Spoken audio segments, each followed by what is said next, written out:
In the first half, Pacers had only 2 threes. In the third quarter alone, Wally, they made 6 threes. Yeah, no, they just came out, and you could tell they wanted to kind of hit first in the third quarter. They came out of halftime ready to go. They really picked up their defense, and that's what started it.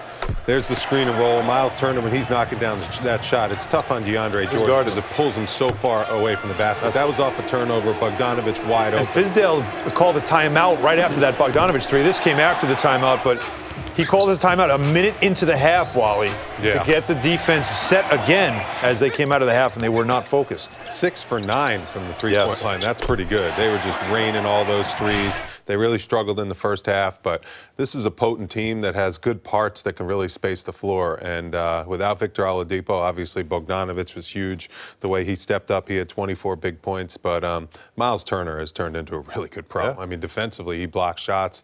The way he shoots that three ball in spaces, it's really tough on opposing centers to have to go all the way out there to contest him. So when he's making that shot, that team's tough to defend. But in the final 7 minutes of the game, Alan, the Pacers scored only 6 points. It's amazing how they suddenly went cold, and there was not a lot of energy in the building. You think about this team is trying to make the postseason, trying to get a home seed as well in the playoffs, and it just felt like it was. Now, look, the Knicks were down 16. Maybe this crowd thought that this game was pretty much over. Maybe the Pacers felt that way too.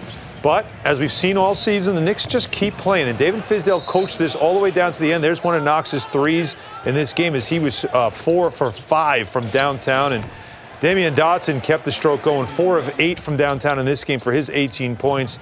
And the Knicks kept whittling away little by little. And here's the shot here from Moutier, as Wally mentioned.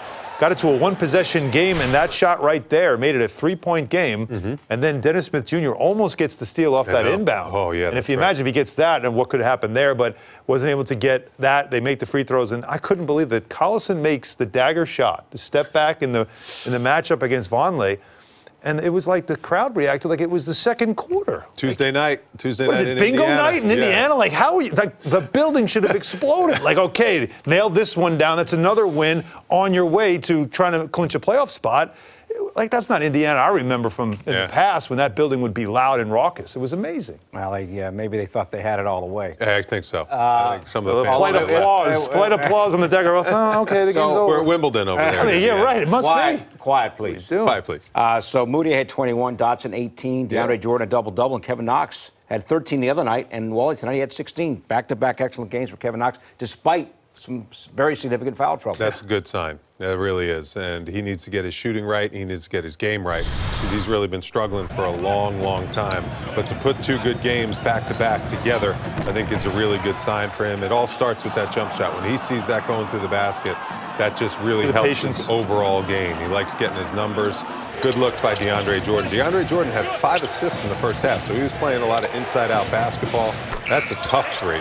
Contested against the shot clock. He went toe-to-toe with Bogdanovich in the first half, played him even, but then in the second half, Bogdanovich got him into foul trouble and got going a little bit in that second half. But that's a good teaching moment and a good learning moment for Kevin Knox, some of the defensive plays. But offensively, it's good to see him playing solid. Played through the foul trouble, no question. But you see there on some of those threes, he really just slowed himself down a little more.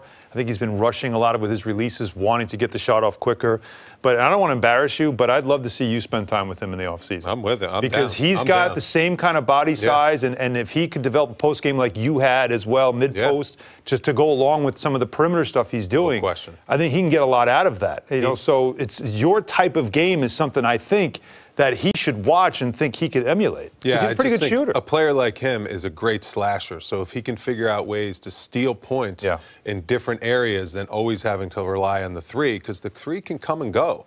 You know, when you're not a super high percentage 3-point shooter, he needs to figure out ways to get himself into rhythm, so then the threes will fall in rhythm. All right, DeAndre Jordan, I mentioned double-double.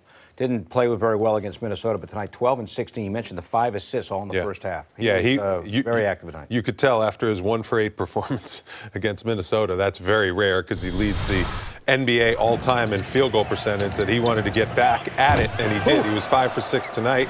Dennis Smith Jr. finds him for the lob there. Look at how he just pushes Miles Turner under the basket. Goes into beast mode, uses his strength, uses his size. We don't see this often. No. Right on the post? Great. The double team came. Wes Matthews, his old teammate, comes and doubles him in the post, and he kicks it out. 5 assists in that first half. Little shove there. Little shove in the back. Pushes Miles Turner out of the way, and then he dunks literally on his head. Right, it did. But that's what a pro does. DeAndre Jordan had a tough night against Minnesota, so he bounces back next game, has a monster performance, 12, 16, and 5, and he played 35 minutes, so Coach had him out there for a lot of minutes. Right, Mitchell Robinson in some foul trouble tonight. Yeah. I'll be the guy, though, that mentions the other column that he filled with a big number, and that's turnovers. Oh, yeah. 5 turnovers. That's right. Which, he had the ball a lot in this game, but that was an epidemic throughout the roster. So him, obviously, with the 5, but the starting backcourt combining for 7 turnovers, that is obviously an area that they've got to clean up. But they're playing teams, just like they played Minnesota, and just like they played here against Indiana. They play a very aggressive, attacking, trapping kind of defense, and that causes turnovers.